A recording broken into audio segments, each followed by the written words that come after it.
Hello, I'm Christopher Mose. And I'm Sabine Schoenberg here with another edition of Smart, Healthy, and Green News.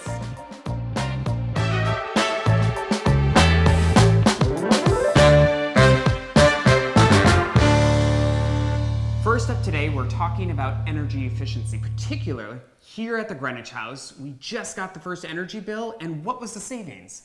60%. It's amazing. The month of June was really hot around Greenwich, so we had the AC running nonstop day and night because it was so balmy.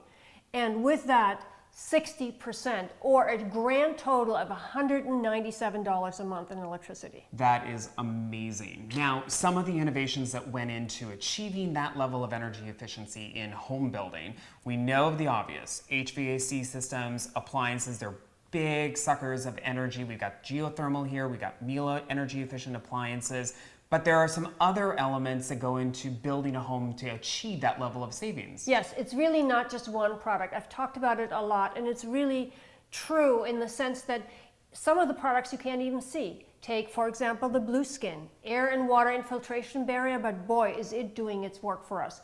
There is insulation in the wall, and you haven't mentioned LED lighting. Of course, the entire house is LED. That saves a ton as well. Next up, we have an interesting update coming from Philips. Their HUE lighting system is getting an upgrade. They just announced that they are introducing sensors that can be placed around the house that can have the ability of knowing when you're getting up and moving about. They know what time of day it is and what type of lighting you may need. So when you're getting up in the middle of the night, to go check on your kid that just woke up, you don't have to worry about fumbling for the light switch or stumbling down the hallway. It's the kind of thing that I talk about all the time, which is give me a lifestyle choice in these smart products, and then I will adopt it into my house. Make it simple to integrate, and boy, it's going to be there. This one, I think, is a big one. It's not on the market yet. We just got the early word, but it's going to come in a few weeks even, I'm hoping. So very soon.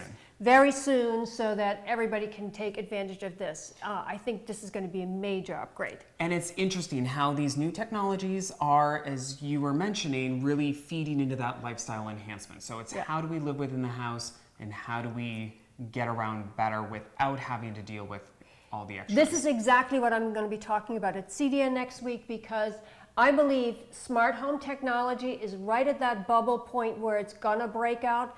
But the companies that figure out how their products help you in your lifestyle are the ones that are going to find adoption the fastest. And that it's going to trigger, and we're just like right at that point now where it's inexpensive enough, easy enough to install, that it's just going to run across the households of America, I think.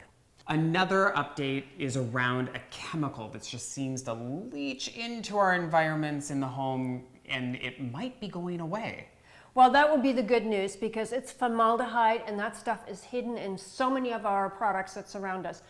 Furniture, cabinets, certain kind of glues. You don't even know where it is. Here you are thinking you're buying this great sofa, you love to look at it, you love to sit in it, and it's poisoning you because of all the off-gassing that comes out of it.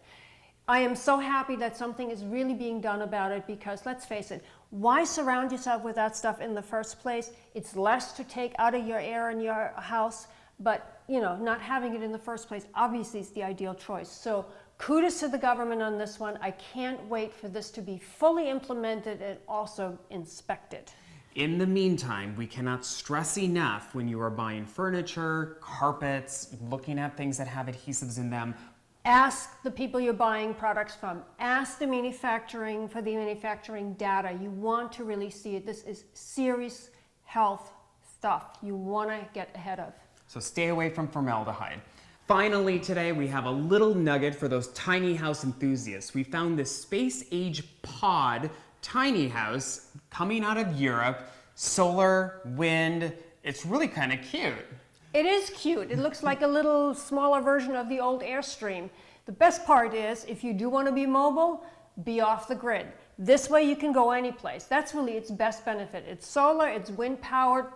Go into the desert, Explore US off-grid, everywhere you go. Perfect. So it might not be for everybody, but for those that are looking for something a little bit off kilter in that tiny house movement, definitely go to sabinesnewhouse.com and check it out. It's a really cool thing.